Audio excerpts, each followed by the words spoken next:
झारखंड के मुख्यमंत्री, मंत्रियों और विधायकों को उग्रवादियों से खतरा, एसीबी ने जारी किया अलर्ट।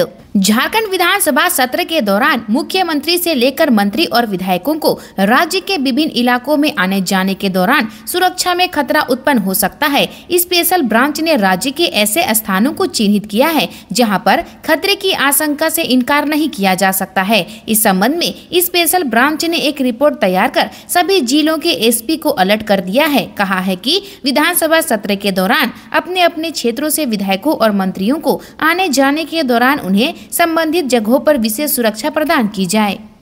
स्पेशल ब्रांच ने सभी जिलों के एसपी को जो रिपोर्ट भेजी है उसमें कहा गया है कि पूर्व में घटित उग्रवादी नक्सली घटनाओं को देखते हुए महानुभावों को उग्रवादी या अपराधी द्वारा संबंधित संवेदनशील स्थलों पर लक्षित किए जाने की संभावना से इनकार नहीं किया जा सकता है। इसलिए संबंधित चिन्हित स्थल पर मूवमेंट के दौरान समुचित संख्या में गश्ती दल की प्रतिनियुक्ति कर सुरक्षा व्यवस्था सुदृढ़ की जाए। उग्रवादियों की गतिविधियों के बारे में सूचना एकत्र कर long range patrolling, open road patrolling की व्यवस्था की जाए ताकि कोई अप्रिय घटना न हो। महिलाओं को मैया सम्मान योजना की राशि का बेसब्री से इंतजार, जाने कब आएंगे पैसे।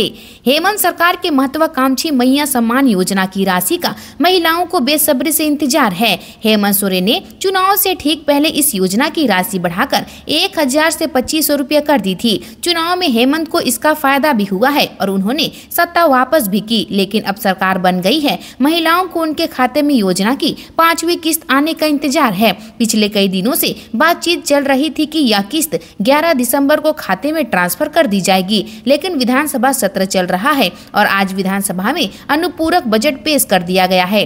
वहीं इससे पहले 12 विभागों से कुल 4000 करोड़ रुपए सरेंडर कराए गए हैं। विधानसभा और लोकसभा चुनाव के कारण राज्य में आचार संहिता लग गई थी, जिस कारण से विभागों के पास पैसे बच गए हैं। उन्हीं बचे हुए पैसों का उपयोग मैया सम्मान राशि के लिए होना है, इसलिए संभवतः आज 11 दिसंबर को पैसे खाते में नहीं आ पाएंगे।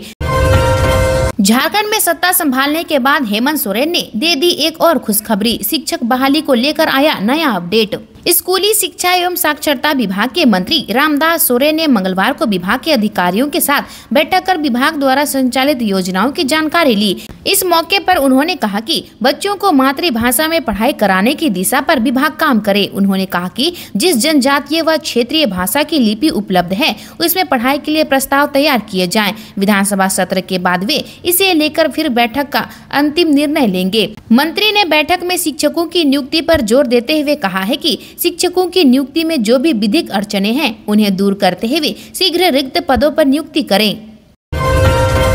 सरकारी नौकरी, मैया सम्मान समेत राज्यपाल के अभिभाषण की बड़ी बातें। झारखंड में सरकारी नौकरी पर विधानसभा में राज्यपाल संतोष कुमार गंगवार ने बड़ा ऐलान किया। बुधवार को षष्ठम विधानसभा के प्रथम सत्र के तीसरे दिन राज्यपाल ने अपने अभिभाषण में 95,000 सरकारी पदों पर बहाली की बात कही। राज्यपाल ने कहा कि 60,000 शिक्षकों के पदभार भरे जाएंगे, 15,000 प्रधान अध्यापकों की नियुक्ति होगी, 10,000 पुलिस कर्मियों की नियुक्ति का भी उन्होंने ऐलान किया। राज्यपाल ने कहा कि उनकी सरकार क्षेत्रीय एवं जनजातीय भाषाओं को सुदृढ़ करने के लिए 10,000 भाषा शिक्षकों को नौकरी देगी। राज्यपाल संतोष गंगवार ने झारखंड में सरकारी नौकरी में महिलाओं को 33% आरक्षण देने के प्रावधान की भी बात कही।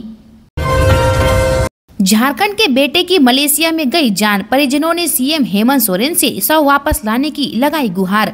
बोकारो जिला अंतर्गत गोमिया प्रखंड के चतरोचट्टी थाना के कुर्दी खुर्द ग्राम निवासी जगदीश महतो की मौत मलेशिया में मंगलवार को टावर से गिरने से हो गई। मौत के बाद परिजनों ने उनके अंतिम दर्शन के लिए सरकार से गुहार लगाई है। चतरोचट्टी थाना क्षेत्र अंतर्गत कुरी खुर्द निवासी शनिचरा महतो के 22 वर्षीय पुत्र जगदीश महतो मलेशिया में काम करने गया था। टावर से गिरने से उसकी मौत हो गई है। घटना बीते मंगलवार की है। मौत की सूचना मिलते ही परिजनों का रो रो कर बुरा हाल है। गांव वाले भी शोक में हैं। बैठक में दिखा चंपई सोरेन का जलवा, अपने विधायकों से कह दी क्लियर कट बात, सियासी तेज। भाजपा विधायक दल की बैठक मंगलवार को प्रदेश कार्यालय में संपन्न हुई। प्रदेश अध्यक्ष बाबूलाल मरांडी और पूर्व मुख्यमंत्री चंपई सोरेन ने विधायकों को संबोधित किया। दोनों नेताओं ने कहा कि चुनाव में भले ही जनता ने हमें सरकार बनने का अवसर नहीं दिया, लेकिन मजबूत विपक्ष के लिए हमने जनादेश मिला है। इस दौरान चंपई सोरेन मजबूत नेता के तौर पर नजर आए। पूर्व मुख्यमंत्री चंपई सोरेन ने विधायकों से क्लियर कट बात करते हुए कहा कि चुनाव परिणाम के दौर से बाहर निकलने का वक्त है। आप लोग अब तैयार हो जाइए। अब भाजपा के विधायक और कार्यकर्ता सदन और सड़क दोनों जगह सरकार की गलत नीतियों का विरोध करेंगे। हालांकि सकारात्मक कार्य का समर्थन किया जाएगा। भाजपा के प्रदेश बाबूलाल मरांडी ने राज्य सरकार पर जेएसएससी परीक्षा में गड़बड़ी करने का आरोप लगाया। उन्होंने कहा कि परिणाम में कई विसंगतियां मिली है। लगातार एक क्रम से अभ्यर्थियों के पास होने के बाद परीक्षार्थियों के मन में सीजीएल परीक्षा में गड़बड़ी की शंका और गहरी हो गई है। कोहरे की चपेट में धनबाद, चलेंगी तेज हवाएं, ठंड होगी प्रचंड। धनबाद में आजकल कोहरे के साथ दिन की शुरुआत हो रही है। सुबह से ही घने कोहरे का असर जिले में दिख रहा है। मौसम विभाग ने कहा है कि तेज हवाएं चलेगी, जिससे ठंड और प्रचंड हो जाएगी। कोहरे के कारण जहां सड़कों पर वाहन की रफ्तार धीमी हो गई है, वहीं ठंड के मौसम में स्कूल जाने वाले बच्चों और उनके अभिभावकों को काफी परेशानी हुई है। कड़ाके की ठंड के बीच परिजन बच्चों को लेकर सड़क किनारे वाहनों का इंतजार करते दिखे। दिन चढ़ने के बाद करीब 9 बजे धूप खिली, लेकिन ठंड से निजात नहीं मिली। इससे पहले मंगलवार को सुबह आसमान में हल्के बादल छाए रहे। अधिकतम तापमान में 7.5 डिग्री सेंटीग्रेड की अप्रत्याशित वृद्धि दर्ज की गई। मौसम विभाग ने कहा है कि आने वाले दिनों में अधिकतम और न्यूनतम तापमान में गिरावट दर्ज की जाएगी। कलयुगी बेटे ने मां को दिखाया रिवॉल्वर, बहन की तुड़वाई शादी, थाने में हुआ हाई वोल्टेज ड्रामा। रांची के एक हैरान करने वाला मामला सामने आया है। यहाँ एक बेटे ने अपनी मां के साथ गाली गलौज की और फिर उसको रिवॉल्वर दिखाकर जान से मारने की धमकी दी। महिला जब थाने में शिकायत करने गई तो वहाँ भी अपनी मां के साथ गाली गलौज करने लगा। जब थाने में आरक्षी ने उसे रोका तो वह उससे भी उलझ पड़ा। इसके बाद बीच बचाव करने आए दरोगा के साथ भी धक्का मुक्की और गाली गलौज की। युवक ने सिर्फ गाली गलौज तक ही नहीं रुका, बल्कि उसने दारोगा और आरक्षी को गोली मारने की धमकी भी दे दी। इस घटना के बाद युवक को काबू में करने के लिए 3 पुलिस वालों की मदद लगी। दारोगा ने युवक के खिलाफ धमकी देने के केस दर्ज किया है। उसे जेल में बंद कर दिया गया। अवैध बालू उठाव के खिलाफ प्रशासन सख्त, रांची के 5 थाना क्षेत्रों ने आधी रात को की छापेमारी।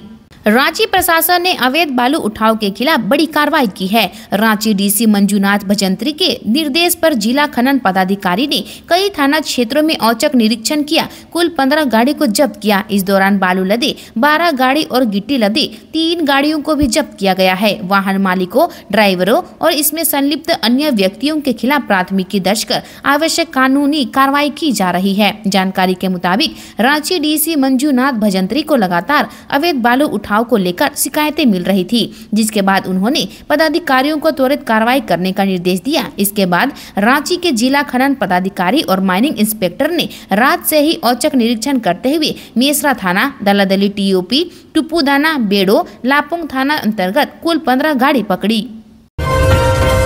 जेएसएससी सीजीएल के परीक्षार्थियों पर हुए लाठीचार्ज पर चंपई सोरेन ने सरकार को घेरा। कहा, छात्रों के साथ खड़ी है बीजेपी। झारखंड के पूर्व मुख्यमंत्री और सरायकेला से बीजेपी विधायक चंपई सोरेन ने जेएसएससी सीजीएल के छात्रों पर हुए लाठीचार्ज के मामले में सरकार को घेरा है। उन्होंने कहा है कि भाजपा आंदोलन कर रहे छात्रों के साथ खड़ी है। उन्होंने अपने सोशल मीडिया हैंडल एक्स पर ट्वीट करते हुए लिखा कि पूत के पांव पालने में ही दिख जाते हैं। सरकार ने अपने पहले ही कार्यकाल में छात्रों पर लाठीचार्ज कर अपनी मंशा स्पष्ट कर दी है। चंपई सोरेन ने आगे लिखा है कि हमारा स्पष्ट तौर पर मानना है कि अगर नियुक्ति समेत किसी भी सरकारी प्रक्रिया पर सवाल उठ रहे हो तो उसकी सीबीआई जांच कर इस पूरे विवाद का सर्वमान्य हल निकाल सकती है। लेकिन जिस प्रकार लाठियों के दम पर युवाओं के आंदोलन को कुचलने का प्रयास किया जा रहा है वह दुर्भाग्यपूर्ण है।